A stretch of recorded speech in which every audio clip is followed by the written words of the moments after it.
সময়ের সাথে সাথে বদলে যায় কত কিছুই।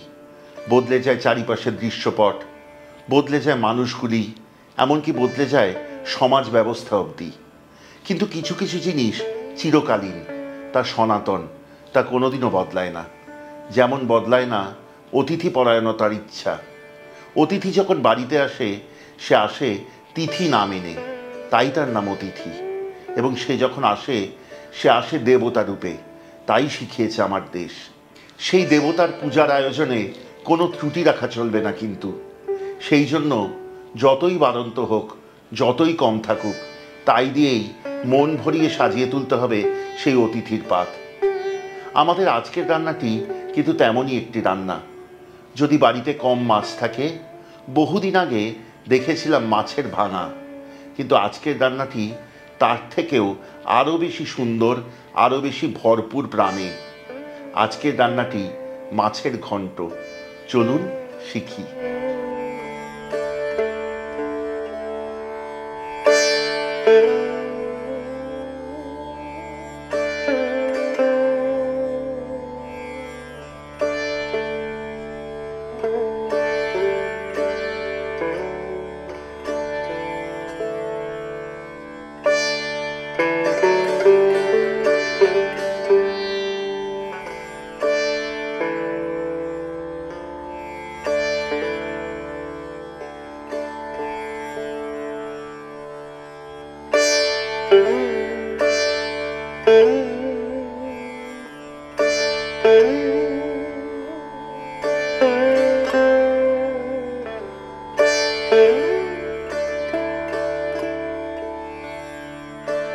আগেই বলেছি, মাছের ঘন্ট কিন্তু এক জাদুর মতো রান্না, যেখানে মাত্র ৩-৪টি মাছে খেতে পারবে ৭-৮ জন লোক অনায়াসে।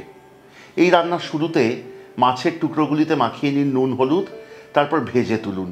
ঠান্ডা হলে কাঁটা বেছে রাখুন, কিন্তু এমনভাবে কাঁটা বাছবেন যেন মাছ পুরোপুরি মিশে না যায়, অল্প অল্প ভাঙা থাকে।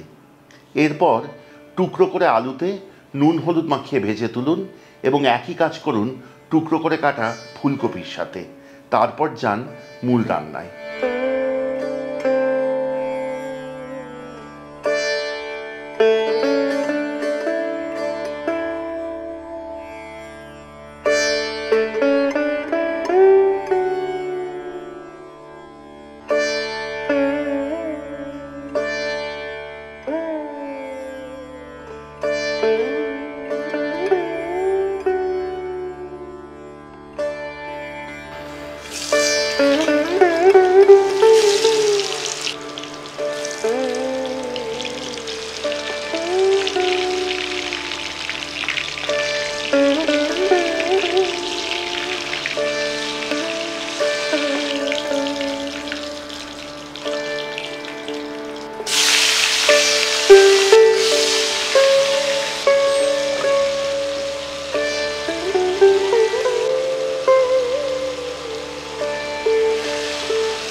মাছের ঘন্ট রান্না করবার সময় কিন্তু দুটি জিনিস মনে রাখতে হবে। প্রথমত, এই রান্নায় কিন্তু পরের দিকে জল পড়বে না।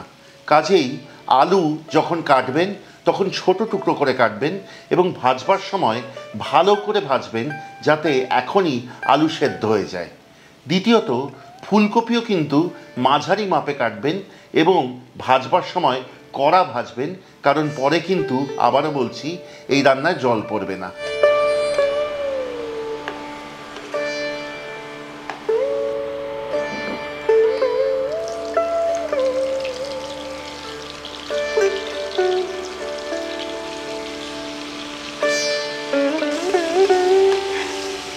যতক্ষণ ফুলকপি ভাজা হচ্ছে দেখবেন মাছ ঠান্ডা হয়ে গেছে। মাছের কাঁটা বেছে নিন।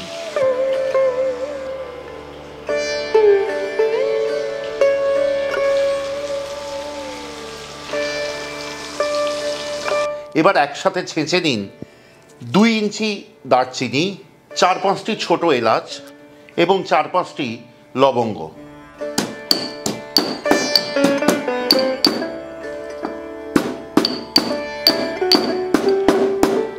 এবার কড়াইয়ে অবশিষ্ট তেলে ফোড়ন দিন গোটা 3 তেজপাতা এবং তার সাথে ছেঁচে রাখা গরম মশলা। ফোড়নের সুগন্ধ বেরোনো অবধি অপেক্ষা করুন।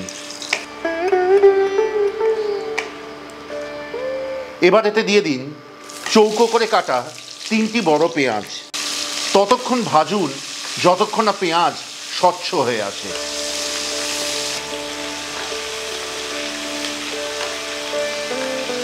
যতক্ষণ পেঁয়াজ ভাজা হচ্ছে আপনাদেরকে বলবো, যারা আমাদের যোগাযোগ করতে চান যে কোনো জায়গা থেকে আমাদের সাথে নিজেদের পারিবারিক রেসিপি ভাগ করে নেবার জন্যে অথবা নিজেদের পরিবারের কোনো খাবার সংক্রান্ত গল্প বলবার জন্য অথবা আমাদের কাছে খাবার অর্ডার দেওয়ার জন্য, তাদের জন্য রইল আমাদের যোগাযোগের নাম্বার।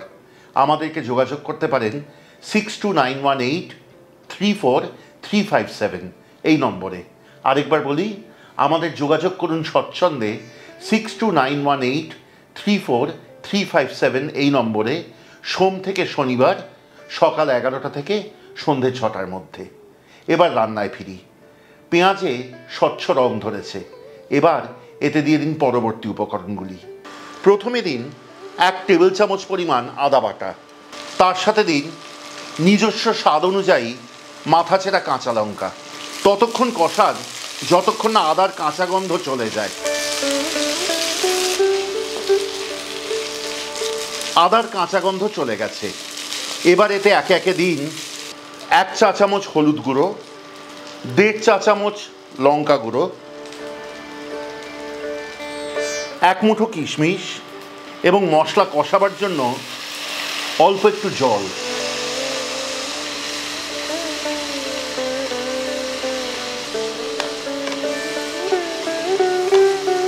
মশলা কষানো হয়ে গেছে, এবার এতে দিয়ে দিন আগে থেকে ভেজে রাখা ফুলকপি ও আলু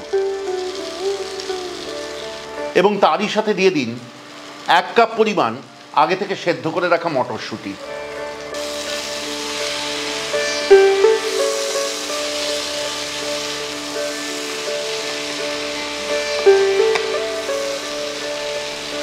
আলু, ফুলকপি ও মটরশুঁটি যোগ করবার পর সব কিছু ভালো করে মিশিয়ে কষিয়ে নিন। পরবর্তী 3 থেকে 4 মিনিট এই তরকারি কিন্তু কষাতে হবে।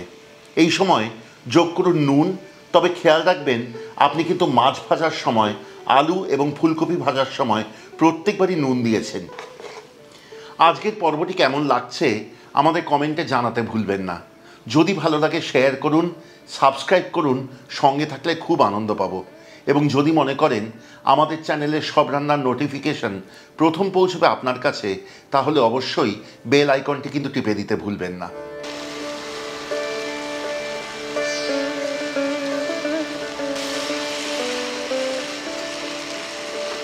এবারে রান্নাটি শেষ করার পালা। যদিও মাছে সাধারণত চিনি বেশি ভালো লাগে না, কিন্তু এই রান্নাটি ব্যতিক্রম।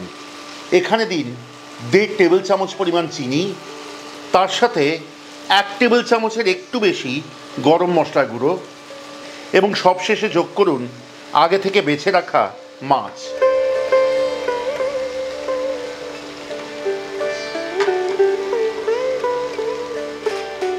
খুব আলতো হাতে মিশিয়ে রান্নাটি হতে দিন পরবর্তী 3 থেকে 4 মিনিট।